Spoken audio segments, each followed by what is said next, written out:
El día de mi cumpleaños, mi abuelo, el millonario, sonrió. ¿Y en qué te gastas el fondo fiduciario de tus 3.200.000 euros? Parpadeé, en shock. ¿Qué fondo fiduciario? A mis padres se les revolvió el estómago. Se giró hacia ellos. ¿Dónde está el dinero? El silencio que vino después no era un silencio cualquiera, era el silbido de una guillotina suspendida en el aire. Durante 26 años pensé que yo era el fracaso de la familia. En un solo segundo me di cuenta de que yo era su banco.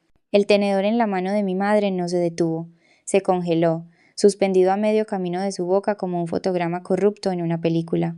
Mi padre, Ricardo, que siempre era el hombre más ruidoso de cualquier habitación, parecía como si le hubiera caído un rayo en seco. El color se le fue de la cara tan rápido que pensé que se desmayaría sobre su sopa de bogavante de 350 euros. Miré a mi alrededor.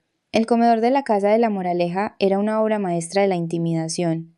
Techos altísimos, lámparas de araña que costaban más que toda mi carrera universitaria y una corriente de aire que te helaba hasta los huesos.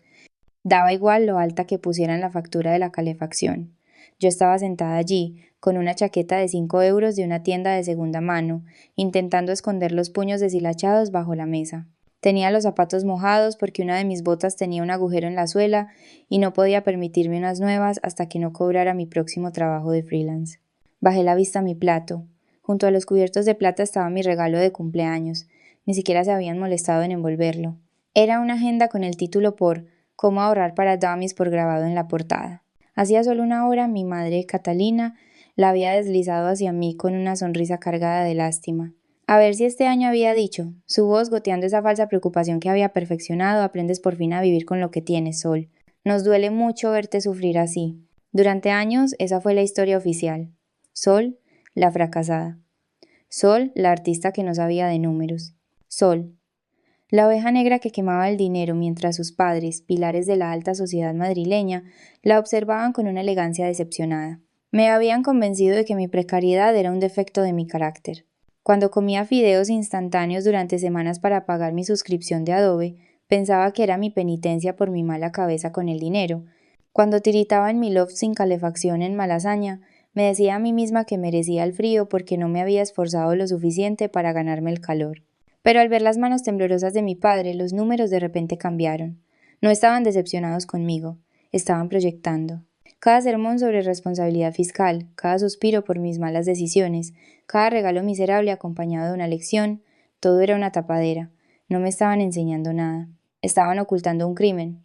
En ese silencio me di cuenta de algo que me golpeó más fuerte que el hambre que solía sentir. Es la trampa de normalizar la crueldad. Cuando creces dentro de un congelador no sabes lo que es el frío. No sabes que no se supone que te castañeteen los dientes. Simplemente asumes que tiritar es otra forma de respirar. Yo había aceptado su abandono como el precio a pagar por ser su hija. Pensé que el hambre era amor. Pensé que su frialdad era simplemente la temperatura del mundo. Pero no lo era. El mundo no era frío, lo eran ellos. El abuelo Eduardo no dejó que el silencio se alargara. No parpadeó. Se quedó allí sentado, el patriarca de hierro que había construido la fortuna de esta familia a base de acero y agallas, esperando una respuesta que claramente ya conocía. Miró a mi padre, luego al libro de Por cómo ahorrar para dummies, y soltó una risa corta y seca que sonó como el golpe del mazo de un juez. ¿Y bien? Preguntó, su voz baja y peligrosa. Catalina, Ricardo, ella está esperando. Yo estoy esperando. ¿Dónde están los 5 millones de euros? Mi madre empezó a balbucear algo sobre la volatilidad del mercado y gastos imprevistos, pero el abuelo Eduardo no la dejó terminar. Se puso en pie, y el movimiento fue tan brusco que pareció que había desenvainado un arma. Ricardo, Catalina dijo, su voz desprovista de toda calidez, quedaos exactamente donde estáis. Si intentáis abandonar esta propiedad, mi equipo de seguridad tiene instrucciones de llamar a las autoridades. Sol, ven conmigo. No miré a mis padres. No pude. Me levanté, sintiendo las piernas como si fueran de otra persona, y lo seguí fuera de aquel comedor helado. Salimos por la puerta principal al invierno madrileño, pero, por primera vez en toda la noche, el frío no me mordió. Se sentía limpio. Nos subimos a su coche, un vehículo pesado y silencioso que olía a cuero y a tabaco añejo. No arrancó el motor de inmediato. En su lugar, metió la mano en el bolsillo interior de su chaqueta y sacó un papel doblado y amarillento. Me lo entregó sin mirarme. Necesito que veas esto, dijo. Lo desdoblé. La letra era caótica, en bucles, desesperada. Era mía. Era una carta que había escrito hacía 7 años. justo después de que me aceptaran en la escuela de arte pero no pudiera pagar la matrícula. Le había escrito al abuelo, suplicándole un consejo, preguntándole si creía que cometía un error al dedicarme al diseño. Le había abierto mi corazón, pidiendo una conexión, no dinero. Nunca recibí respuesta, susurré, mirando la tinta. Pensé que me odiabas. Mamá me dijo que la tiraste a la basura. Me dijo que llamaste a mis sueños aficiones patéticas. El abuelo agarró el volante con tanta fuerza que sus nudillos se pusieron blancos, y ella me dijo a mí que no quería saber nada de mí, que me llamabas un viejo tirano tóxico y que devolviste mis cheques de cumpleaños hechos pedazos. Pero no solo me dijo eso, Sol. Interceptó esto. Lo encontré en el cajón de su tocador esta tarde mientras se vestían para la cena. La verdad me golpeó más fuerte que el robo. No solo me habían robado mi fondo fiduciario, me habían robado a mi abuelo. Habían fabricado una década de silencio y distanciamiento solo para mantenerme alejada de él, para evitar que hiciera preguntas sobre el dinero. Me habían aislado para poder robarme. Arrancó el coche. Vamos al despacho de mi abogado. La auditoría está terminada. El trayecto fue un borrón de luces de la ciudad y rabia silenciosa. Cuando llegamos al bufete, un equipo nos estaba esperando. Lo expusieron todo sobre una mesa de caoba, la autopsia de mi vida. No eran solo 3.200.000 euros. Con los intereses que deberían haberse acumulado, el fondo estaba valorado en 5 millones. Y entonces llegaron los detalles. El contable forense no usó palabras suaves. Ricardo tiene una adicción al juego, dijo, deslizando hacia mí una hoja llena de números en rojo. Póker online, mesas de altas apuestas en casinos. Perdió 1.200.000 euros solo en 2019. Miré la página siguiente. ¿La boutique de Catalina?, pregunté. Una tapadera, respondió el abogado. Alquiló un local en el barrio de Salamanca durante 4 años, lo llenó de mercancía que nunca vendió y usó las cuentas del negocio para financiar viajes a Milán y París. Quemó 1.800.000 euros jugando a las tiendecitas. Me quedé allí mirando la hoja de cálculo. Cada vez que yo había comido fideos para ahorrar 5 euros, mi padre estaba apostando miles en una mano de póker. Cada vez que yo había llorado por una factura de la luz sin pagar, mi madre volaba en primera clase a Europa con mi dinero. No había sido mala gestión. Había sido un festín de buitres. El abuelo Eduardo me miró, sus ojos llenos de una pena que me aterrorizó. Se ha ido todo, Sol. Los activos líquidos están agotados, pero no voy a dejar que se salgan con la suya. La pregunta es, ¿hasta dónde quieres llegar con esto? Miré los números, miré la carta que había escrito hacía 7 años. La tristeza se evaporó, reemplazada por una resolución fría y metálica. Lo quiero todo de vuelta, dije, hasta el último céntimo. Para cuando salimos del bufete de abogados, mi teléfono no solo vibraba, convulsionaba. Me senté en el asiento del copiloto del coche del abuelo Eduardo, viendo cómo las notificaciones se apilaban en la pantalla de bloqueo como una partida de Tetris infernal. Uno pensaría que cuando pillan a 2 personas robando 5 millones de euros a su propia hija, su primer instinto sería la vergüenza, quizás el silencio, o una carrera desesperada por disculparse. Pero eso es asumir que Catalina y Ricardo funcionaban con un sistema operativo moral estándar. No lo hacían. Funcionaban a base de supervivencia y apariencias. El primer mensaje era de mi padre. No era una disculpa, era una amenaza. ¿Crees que puedes manipular a un anciano confundido y ponerlo en contra de su propio hijo? Sabemos lo que estás haciendo, Sol. El abuso de ancianos es un delito grave. Arregla esto antes de que llamemos a la policía. Lo leí 2 veces. El descaro era sobrecogedor. Le habían vaciado las cuentas, lo habían aislado durante una década y habían tirado sus cartas a la basura, pero ahora que él les cortaba el suministro, la maltratadora era yo. Una clase magistral de proyección. Luego llegó el aluvión de mi madre. Su enfoque no eran las amenazas legales, era la guerra emocional. No puedo creer que nos hagas esto. ¿Por dinero? Después de todo lo que hemos sacrificado para darte un buen nombre, estás destruyendo a esta familia por un cheque. Espero que estés orgullosa. Coge el teléfono, deja de esconderte detrás de tu abuelo. No está bien, y lo sabes. Somos tus padres, nos debes lealtad, no una demanda. No respondí. Tampoco los bloqueé. Hice capturas de pantalla. Cada vibración era solo una línea más en el caso contra ellos. El abuelo me miró de reojo, sus ojos en la carretera, pero su atención en mis nudillos blancos apretando el teléfono. No los leas, dijo con voz ronca. Es solo ruido. Es el sonido que hacen las ratas cuando el barco empieza a hundirse. No son solo mensajes, dije, abriendo Facebook. Mi madre no había esperado una resolución privada, había optado por la guerra nuclear. Allí, en la parte superior de su muro, publicado hacía 20 minutos para sus 2.000 amigos electos, las damas de la alta sociedad, los miembros del consejo del club de campo, La gente cuya validación respiraba como si fuera oxígeno, había una nueva publicación. Era una foto de ella mirando con nostalgia por una ventana, con una leyenda de toxicidad poética y vaga. La puñalada más afilada no viene de un enemigo, sino de un hijo en el que has volcado tu alma. Con el corazón roto por la codicia y la ingratitud a la que nos enfrentamos hoy, por favor, rezad por nuestra familia mientras lidiamos con aquellos que se aprovechan de los mayores para su propio beneficio. Los comentarios ya estaban lloviendo. Mucha fuerza, Catalina. Siento mucho que estéis pasando por esto, cariño. Los jóvenes de hoy en día se creen con derecho a todo. Estaba controlando el relato. Me estaba pintando como la depredadora antes de que yo pudiera siquiera presentar la demanda. Estaba dispuesta a quemar mi reputación hasta los cimientos para mantener la suya a salvo. Miré la pantalla y el último hilo de duda que me quedaba se rompió. Aquí no había ningún malentendido. No había un estábamos desesperados. Esto era malicia. Era una campaña calculada para desacreditar al testigo de su crimen. No lo sienten, dije, con voz firme. Solo están furiosos porque los han pillado. Apagué la pantalla. Se acabó ser la hija que mendigaba migajas. Si querían una guerra se la daría, pero no lucharía en Facebook. Lucharía con citaciones judiciales. El viento de la sierra sacudía las ventanas de mi loft en Malasaña, un sonido que solía asociar con noches heladas y facturas de la luz por las nubes. Pero esta noche el frío se sentía diferente. Se sentía como la claridad. Me senté en la mesa de mi cocina, que en realidad era solo una puerta que había encontrado en un callejón apoyada sobre dos caballetes. Frente a mí estaba Carla, mi compañera de piso. Es una estudiante de segundo de Derecho con adicción a la cafeína y un instinto de tiburón para oler la sangre en el agua. Cuando le conté lo que había pasado, no me ofreció un té ni un abrazo. Abrió su portátil. Tenemos que sacar tu informe de crédito completo, dijo, sus dedos volando sobre el teclado. No el resumen gratuito que te da la app del banco. El informe detallado. Si vaciaron el fondo fiduciario, Sol, no se detuvieron ahí. Los narcisistas no paran hasta que el pozo se seca, y entonces empiezan a cavar en busca de lodo. Quería creer que se equivocaba. Quería creer que incluso Catalina y Ricardo tenían límites, que robar 5 millones de euros era el techo de su depravación. Pero mientras el informe se cargaba, girando en la pantalla, recordé la agenda de por cómo ahorrar para dummies. Recordé el sermón de mi padre sobre construir un historial crediticio. La página se actualizó y el aire se esfumó de la habitación. ¿Qué es Inversiones Moraleja SL?, preguntó Carla señalando una línea del informe. No lo sé, dije. No lo he oído en mi vida. Bueno, dijo, con la voz tensa. Según esto, eres la avalista principal de una línea de crédito empresarial de 180.000 euros abierta en 2018 y está al límite. Siguió bajando. Había más. Una segunda hipoteca sobre la casa de Marbella solicitada a mi nombre.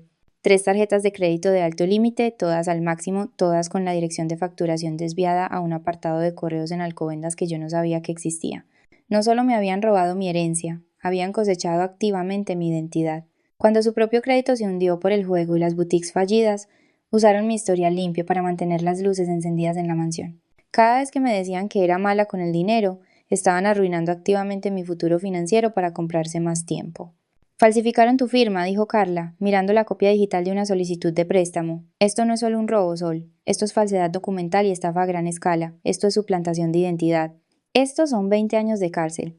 Pero los números no fueron lo peor. Carla siguió investigando. Inició sesión en una cuenta familiar en la nube a la que yo no había accedido desde el instituto, un cementerio digital de fotos familiares y copias de seguridad automáticas. Buscaba sincronizaciones recientes. Sol dijo, y esta vez no miró la pantalla, me miró a mí. Revisa la carpeta de descargas. Me incliné. Había un PDF descargado hacía 3 horas. Un itinerario de viaje. Pasajero Ricardo Hart. Pasajera Catalina Hart. Vuelo U-A 1192. Destino Aeropuerto Internacional Owen Roberts, Gran Caimán. Tipo solo ida. Salida jueves 6 de la mañana. Miré la fecha en mi teléfono. Jueves era pasado mañana. No planeaban afrontar las consecuencias. No planeaban negociar con el abuelo ni disculparse conmigo.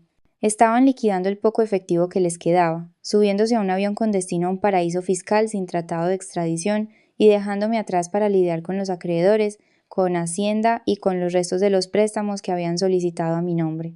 Iban a dejarme con millones de deuda y a huir. Carla cerró el portátil de un golpe. Están huyendo, dijo. Si suben a ese avión no verás ni un céntimo, y podrías acabar siendo responsable del fraude si no demostramos que fueron ellos antes de que se esfumen. Me puse de pie. El loft ya no se sentía frío. Sentía un extraño calor vibrante en el pecho. Era la muerte de la última. pequeña y estúpida parte de mí que todavía quería que fueran mis padres. No van a ir a Las Caimán, dije, cogiendo mi abrigo. No van a ir a ninguna parte. La terminal del aeropuerto de Barajas a las 5 de la mañana crea una especie de privación sensorial. El aire es reciclado, la luz es artificial y las caras son grises. Es el telón de fondo perfecto para el final de una ilusión. Los encontramos cerca del mostrador de facturación de primera clase. No fue difícil. Incluso en plena fuga, Catalina y Ricardo estaban comprometidos con la estética. Mi madre llevaba un abrigo de cachemir color camel y unas gafas de sol enormes, intentando parecer una celebridad que evita a los paparazzi, en lugar de una fugitiva que evita una acusación por delito grave. Mi padre discutía con el agente de la puerta de embarque, su voz subiendo de tono con esa cadencia familiar y arrogante de la que me había pasado la infancia huyendo. Soy miembro platino, decía, golpeando el mostrador con la mano. Exijo que procese estas maletas. El abuelo Eduardo no corrió. Caminó con el golpe rítmico y aterrador de un hombre que es dueño del suelo que pisa. Se detuvo a 3 metros de ellos. Ricardo dijo. La palabra no fue un grito, pero cortó el ruido de la terminal como un cuchillo en la seda. Mi padre se dio la vuelta. La sangre no solo se le fue de la cara, desapareció. Por un segundo vi activarse el reflejo, el instinto de fanfarronear, de intimidar, de actuar como el patriarca ofendido. Abrió la boca para gritar, para exigir respeto, para interpretar el papel que había interpretado durante 26 años. Pero entonces vio a los dos hombres que estaban detrás del abuelo. No eran policías, todavía no. Eran agentes judiciales. La fanfarronería murió en su garganta. Se desinfló. Fue algo físico, como ver un globo perder el aire. Sus hombros se hundieron, su pecho se hundió, y la mueca de desdén se le cayó de la cara, dejando atrás algo desnudo y patético. Catalina se giró lentamente. Me vio allí de pie, sosteniendo el dossier que Carla había preparado. Ya no parecía enfadada, parecía aterrorizada. Y entonces hizo lo único que me prometí a mí misma que no me haría caer. Empezó a llorar. Sol sollozó, extendiendo una mano que temblaba violentamente. Por favor, teníamos miedo, íbamos a arreglarlo. Soy tu madre, no puedes dejar que nos lleven, no puedes. La miré. La miré de verdad. Toda mi vida había estado aterrorizada de estas personas. Había pensado que eran gigantes, que su juicio era la última palabra sobre mi valía, que su frialdad era una señal de su superioridad, que operaban en un nivel de sofisticación que yo no podía alcanzar. Pero allí de pie, bajo las luces fluorescentes, me di cuenta de que todo era un disfraz.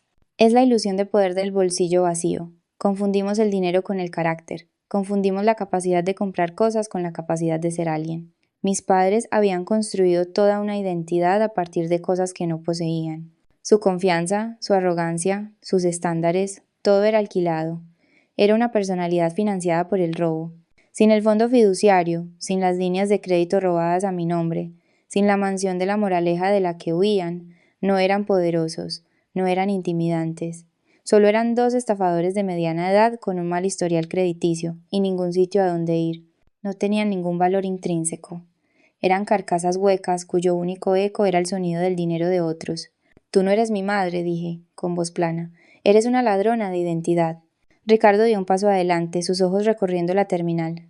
Sol, escucha, podemos arreglarlo. El juego era un sistema, puedo recuperarlo. Solo necesito tiempo, no hagas esto. No destruyas a tu familia. Yo no he destruido a esta familia, dije. La he auditado. El agente se adelantó. Señor y señora Hart, tenemos una orden para la incautación de sus pasaportes, pendiente de una investigación por estafa a gran escala y suplantación de identidad agravada. No van a subir a ese avión. Vi cómo se cerraban las esposas. No fue una tragedia, fue una corrección. El universo por fin estaba saldando las cuentas. Catalina gritó mientras se la llevaban, un sonido agudo y fino que hizo que la gente levantara la vista de sus teléfonos. Ricardo solo miró al suelo, derrotado por las matemáticas que ya no podía manipular. No me sentí triste, no me sentí feliz, me sentí ligera. El peso de sus expectativas, su juicio, su amor, se quedó allí, en el suelo de la terminal, abandonado como el equipaje que no podían permitirse facturar. El papeleo tardó 3 semanas en cerrarse. Me senté frente a ellos una última vez, no en un comedor, sino en una sala de reuniones que olía a tóner y a punto final. Ya no parecían miembros de la alta sociedad, parecían lo que eran, dos personas que habían apostado su humanidad y habían perdido. El trato era simple. Lo firmaban todo la mansión de la Moraleja, la casa de Marbella, las joyas, los coches que quedaban o yo presentaba cargos por suplantación de identidad y estafa. Era elegir entre la pobreza y la prisión. Eligieron la pobreza. Los vi firmar. La mano de Catalina temblaba tanto que el bolígrafo rasgó el papel. Ricardo no levantó la vista, simplemente firmó, entregando lo último de su dignidad alquilada. Salieron de esa habitación con 3 maletas de ropa y un cheque de 1.800 euros, suficiente para la fianza de un estudio y un mes de fideos instantáneos. La ironía no se me escapó. Por fin les di un presupuesto con el que estaban obligados a vivir. No me quedé con la casa de la Moraleja. No podía. Sus paredes guardaban demasiado silencio. Se la vendía a un promotor que planeaba demolerla, y sentí una satisfacción visceral al saber que la arquitectura de la frialdad estaba siendo desmantelada hasta los cimientos. Pagué mis préstamos estudiantiles. Pagué las tarjetas de crédito que habían puesto al límite a mi nombre. Pagué la deuda, los intereses y la vergüenza. Por primera vez en mi vida adulta, miré el saldo de una cuenta bancaria y vi libertad en lugar de miedo. Pero no me detuve ahí. Porque destruirlos fue solo la demolición. Necesitaba construir algo en el solar vacío. Se llama la justicia del sembrador. Hay una diferencia entre la justicia del castigo, que mira hacia atrás, y la justicia del crecimiento, que mira hacia adelante. Quitarle su dinero fue necesario, pero no fue la victoria. La victoria fue decidir que el dinero ya no sería un arma, sería una herramienta.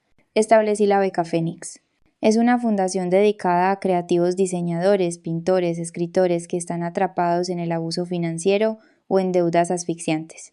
Usé los millones recuperados de la venta de las propiedades para financiarla. Cada año selecciono a 20 artistas y pago sus deudas. Les doy el impulso que yo nunca tuve. Les doy el calor que a mí me negaron. Estoy sentada en mi nuevo salón ahora. No es una mansión. Es un pequeño apartamento con grandes ventanas y un sistema de calefacción que de verdad funciona. Sobre la mesa frente a mí hay una pila de solicitudes para la primera ronda de becas. Estoy leyendo la carta de una chica de Ohio que come fideos instantáneos para poder comprar material de pintura. Cojo mi bolígrafo.